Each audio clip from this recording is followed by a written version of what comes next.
I want you to look at the object closest to you right now. Maybe it's a coffee cup.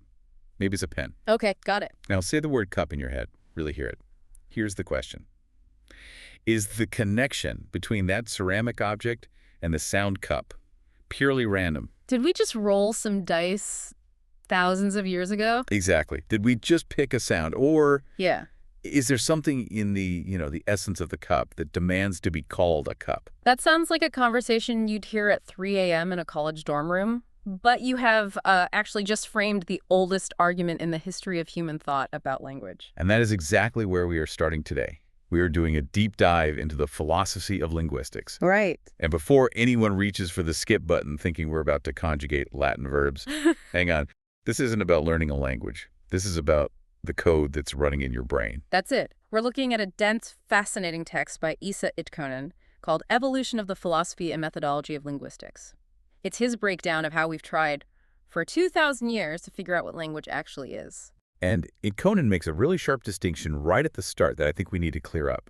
He says this is the philosophy of linguistics, not the philosophy of language. Yes. I'll be honest, to me, those sound like the exact same thing. They do. They really do. But the difference is massive. Philosophy of language, the stuff you get from philosophers like Blackburn or Wittgenstein, is almost entirely obsessed with meaning. How a word refers to a thing, that kind of stuff. Exactly. Truth values, reference, it's all very abstract. And they tend to totally ignore the machinery. They ignore phonology, the sound systems. The messy mechanical rules. Right. But the philosophy of linguistics, which is what we're talking about, is really the philosophy of the science itself. It asks, how do we know a grammar rule is real?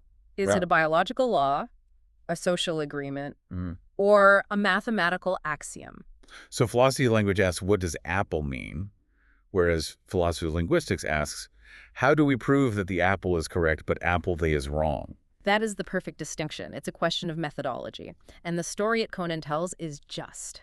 It's wild. It's an arc that moves from magic to biology to psychology and finally to pure mathematics. Okay, let's go back to the magic. Ancient Greece, we have to start with Plato. We do. Plato's dialogue, the Cratylus. This is sort of the big bang of linguistics, and it centers on that question you asked right at the start. Nature versus convention. Or in Greek, phusei versus nomouchi. Exactly. Nomouchi, the convention argument, says the word dog is arbitrary. It could have been flim-flam. Or zorp. As long as we all agree, it works. It works. Which seems like the common sense answer today, right? I mean, dog in Spanish is perro. If there was some magical connection, wouldn't it be the same word everywhere? You would think so. But Plato really explores the other side, phusei, the idea that names exist by nature. He introduces this idea of the nomothetos, the name giver. The original architect of language. Right. Maybe divine, maybe human, who looked at the essence of a thing, saw its soul, and crafted a sound that perfectly mirrored that reality. So in that view, words aren't just labels. They're like audio portraits of reality. Precisely. And if you trace a word back to its origin, you understand the thing itself. It's not just a Greek idea either. Confucius had something similar. Yes, the rectification of names. He believed that if you call a prince by a name that doesn't fit a prince, the entire social order just crumbles. That is incredibly high stakes for grammar. But Plato didn't just stay in the mystical, right? Itonen gives him credit for being the first person to actually hack the code of a sentence. This is a huge moment. Before Plato, people didn't really analyze syntax. They just saw speech as a flow. But Plato, in his dialogue The Sophist, realized a sentence isn't just a list. You can't say lion, tiger, run, sleeps. Right, that's just a grocery list of words. Yes. It means nothing. It has no truth value. You can't say it's true or false. It's just noise. Correct. To make a thought, Plato realized you need a synthesis. You need an onoma, a noun, an actor, and a remoma verb in action. The lion sleeps. And suddenly, you have a chemical reaction. You have a proposition that claims something about the world. It sounds so basic to us now. Subject and predicate. But someone had to invent that distinction. It's like inventing the wheel. It really is. Now, speaking of inventing logic, you mentioned the real heavyweights here aren't actually Plato or Aristotle. It's the Stoics. The Stoics are the unsung heroes of this entire story. They are tragically underrated. I usually just think of them as the guys taking ice baths and telling me not to complain about my bad back. Oh, they did that too. But while Aristotle was building his class logic, you know, the famous syllogisms like, all men are mortal. Socrates is a man. Right. The Stoics were building propositional logic, the logic of if, then. And why does that matter for linguistics? Because language is full of conditions, and they discovered something that modern linguistics is still grappling with: the lectin. The lectin.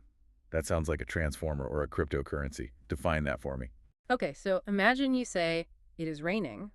There are three things happening. One, the sound waves coming out of your mouth, the physical noise. Okay. Two, the thought firing in your brain, your subjective experience of rain. But the Stoics said there's a third thing, the lectin, the sayable. The seeable. It's the abstract truth condition of raining that exists, whether you say it or not. It's the meaning stripped of the sound and stripped of my specific brain activity. Wow, so it's the incorporeal proposition. Exactly. It was an incredibly sophisticated distinction. They were about 2,000 years ahead of their time. We largely forgot about the lectin until we started programming computers in the 20th century. That is tragic. We just lost the code for 2 millennia. And speaking of things we underestimate, Conan takes a detour to ancient India that totally blew my mind. Ah, plating. Yes. There's this Eurocentric idea that you can't have science without writing, you know? You need to write a sentence down on paper to dissect it. And Pacini just destroys that argument completely. He was an Indian grammarian around 400 BC. He created a grammar of Sanskrit that is still, to this day, considered one of the most complete grammars ever written. And he did it. How? Without writing a single word down. I don't get that.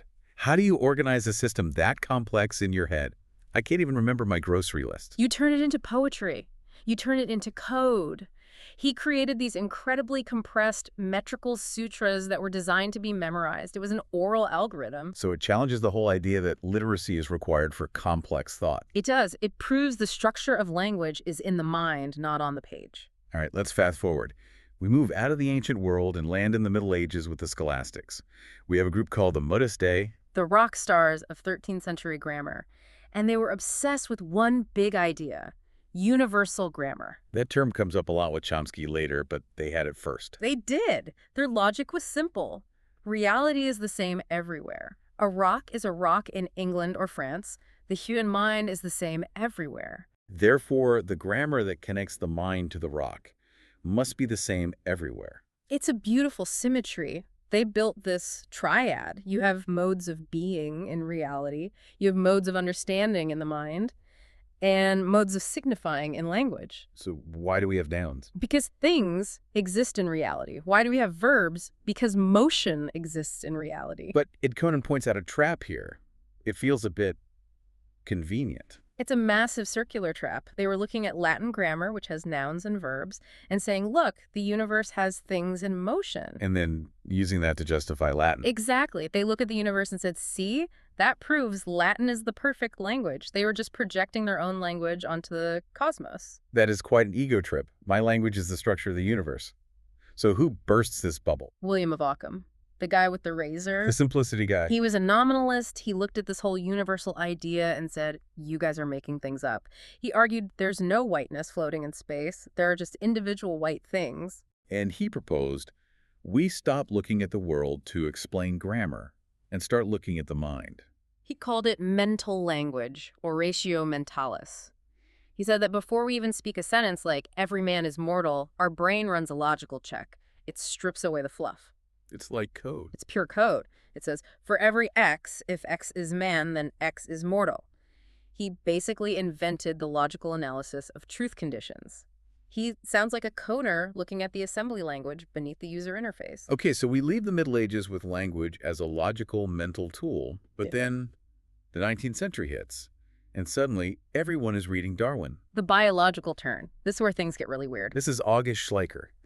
And I have to clarify this. He didn't just use biology as a metaphor. He literally thought language was a living organism. He was a monist. He believed there was no separation between spirit and matter. So yes, to him, a language like Indo-European was a biological specimen.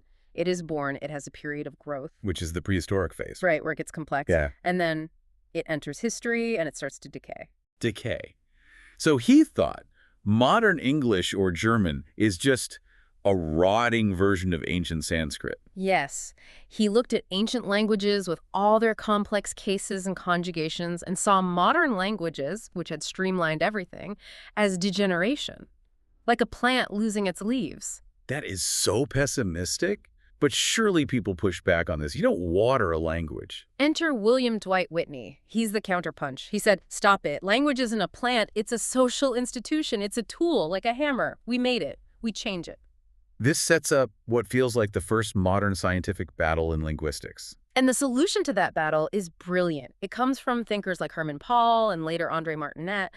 They realized language change isn't just decay, it's a tug of war. A tug of war between what? Between your brain and your mouth. On one side, you have physical laziness or, efficiency. Your mouth wants to take the path of least resistance. That's why going to becomes gonna. Exactly. It's just easier to say. That's a physical causal force. Yeah. But if we just did that, we'd eventually just be grunting. We'd be unintelligible. Right. So the opposing force is analogy, or the mental desire for order and clarity. We want patterns to hold up. So while our mouths are trying to erode the words, our brains are constantly rebuilding the structure. That is such a cool way to view it. It's a constant negotiation between efficiency and clarity. It is. And this introduces a scary word in science. Teleology, purpose. The idea that language changes because speakers have a goal communication. A plant doesn't have a goal. A speaker does. Exactly. So we've moved from magic to logic to biology, sociology. Now we hit the 20th century. And the big name, Saussure. The father of structuralism. Saussure changes the game by saying, stop looking at the history, stop looking at how the plant grew, look at the system right now. He uses the chess metaphor, which I think is the best way to explain this. It's perfect. Imagine a knight on a chessboard. Does it matter if the piece is made of wood, ivory, or plastic? Oh, no. Does it matter if it was carved in 1850 or 2024? Oh. What makes it a knight? The rules. The fact that it moves in an L shape and can jump over other pieces. Exactly. Its identity is purely relational. It's defined by what it is not. It's not a pawn. It's not a bishop. Saussure said words are the same. Cat is cat because it's not bat and it's not hat. That moves us into structuralism. But then the Americans get involved, Boas, Sapir, Bloomfield, and they start finding out that maybe this universal game board doesn't exist. Right. These guys were field workers. They weren't in libraries in Oxford. They were out recording Native American languages like Algonquin or Hopi. And the categories of Latin noun, verb, adjective just didn't fit. Didn't fit at all. They had to map completely new territories, and this led to a very hard science approach with Leonard Bloomfield. He wanted to script the mind out of it entirely. This was the era of behaviorism. Exactly. He said, I don't care what you're thinking. I can't see your thoughts. I only care about the sounds you produce. It's almost like treating humans as black boxes. Input goes in, speech comes out. Don't ask about the ghost in the machine. And Zelig-Harris took this to the absolute extreme. He treated linguistics as pure data distribution.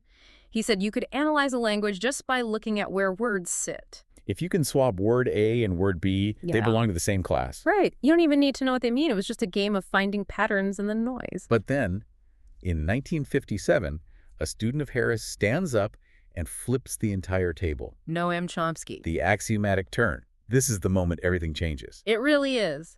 Chomsky looks at this data-gathering approach and says, this is boring and it's wrong. He argues that grammar isn't just a list of sentences you've heard, it's a generative machine. Explain axiomatic here, because that sounds like geometry. It is. That's the point. Chomsky viewed grammar as a formal system. You start with a symbol, let's call it S for sentence, then you have rules. S breaks down into noun phrase and verb phrase. And those break down further. Right. The goal was to find the simplest mathematical algorithm that could generate every possible grammatical sentence and 0 ungrammatical ones. So he wasn't interested in recording people talking at a bus stop. No. In fact, he famously said the data from real speech is degenerate.